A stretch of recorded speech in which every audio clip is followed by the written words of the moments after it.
Em busca de um emprego, com 15 anos, Machado conheceu Francisco de Paula Brito, dono da livraria, do jornal e da tipografia da cidade.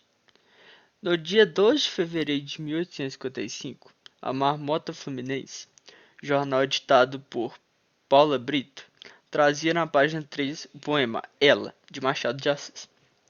Daí por diante, Machado não parou de escrever na Marmota e de fazer amizades com os políticos e literatos, frequentadores da livraria, onde o assunto principal era a poesia. Em 1856, Machadinho, como era conhecido, entrou para a imprensa oficial como aprendiz de tipógrafo, mas além de mau funcionário, escondia-se para ler tudo que lhe interessava. O diretor decidiu incentivar o jovem e o apresentou a três importantes jornalistas: Francisco Otaviano, Pedro Luiz e Quintino Bocaiúva. Otaviano e Pedro dirigiam o Correio Mercantil e para lá foi Machado de Assis, em 1858, como revisor de provas. Colaborava também para outros jornais. Estreou como crítico teatral na revista Espelho. Com 20 anos, Machado de Assis já frequentava os círculos literários e jornalísticos do Rio de Janeiro, capital política e artística do Império. Em 1960, Machado de Assis foi chamado por Quintino Bocaiúva para trabalhar na redação do Diário do Rio de Janeiro, além de escrever sobre todos os assuntos e manter uma coluna de crítica literária. Machado tornou-se representante do jornal no Senado. Machado também escrevia no Jornal das Famílias, onde suas histórias inconsequentes e açucaradas eram lidas nos serões familiares. Milton Santos ele foi professor de Geografia Humana na Universidade Católica de Salvador, entre 1956 e 1960. Na USP, ele trabalhou entre 1983 e 1995. Durante esses trabalhos, ele foi professor emérito da USP em 1997. Ele lecionou uma série de importantes instituições brasileiras e deu aulas fora do país também, como na Universidade de Paris, Universidade de Toronto e na Universidade Nacional de Engenharia de Lima, na Universidade Central de Venezuela e na Universidade da Colômbia. Como pesquisador, ele alcançou a categoria 1A do CNPq. Conduziu também pesquisas fora do país, em grandes centros europeus e norte-americanos. O geógrafo, ele escreveu para uma série de jornais, foi correspondente e diretor da imprensa oficial da Bahia.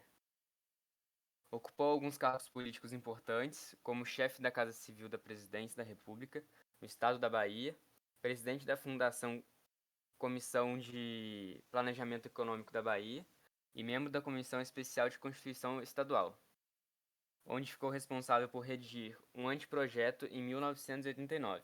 Foi consultor das Nações Unidas, da Unesco, da OIT e da OEA. Atuou também como consultor nacional para o desenvolvimento urbano, além de ter sido ativista nas questões do ensino no país. Prestou consultoria para governos externos, como a Argélia e a Guiné-Bissau. Aleijadinho foi um escultor, entalhador e arquiteto do Brasil colonial. Suas obras estão espalhadas pela cidade de Ouro Preto, Tiradentes, São João del Rei, Mariana, Sabará, Morro Grande e Congonhas do Campo. Dentre suas obras, pode-se citar Os Doze Profetas, entalhados em pedra-sabão no Santuário de Bom Jesus de Matozinhos, Os Sete Cristos para as Três Capelas dos Passos e a Capela de São Francisco de Assis em Vila Rica, todas feitas no século do Ouro.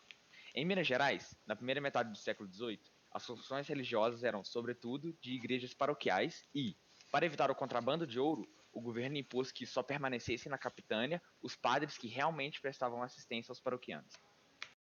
Famosa pela voz rouca, Elza Soares é um dos maiores nomes da música popular brasileira. Sua história de vida conta com tragédias e reviravoltas memoráveis. Elza trabalhou como encaixotadora em uma fábrica de sabão no Engenho de Dentro.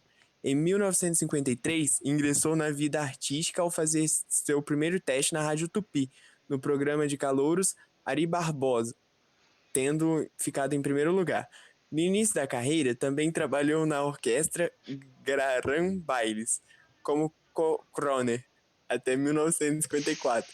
Em 1959, foi contratada para trabalhar na Rádio Veracruz. Em 1960, atuou no Festival Nacional da Bossa Nova. 3 anos mais tarde, essa foi a representante do Brasil na Copa do Mundo do Chile. Ainda estudante de música, Gilberto Gil fazia parte do conjunto Os Desafinados, onde ele praticava e o que aprendia na academia de música. Em 1963, fez sua primeira música, Felicidade Vem Depois, um samba bossa nova inspirado no estilo João Gilberto, que nunca foi gravado. No final de 1963, Gilberto Gil conheceu Caetano Veloso, Maria Bethânia, Gal Costa e Tom Zé. Nessa época, o Teatro Vila Velha estava para ser inaugurado e o grupo foi convidado para o evento pelo diretor João Augusto. O show Nós, por exemplo, foi montado e apresentado em junho de 1964. Djamila Ribeiro, 1980.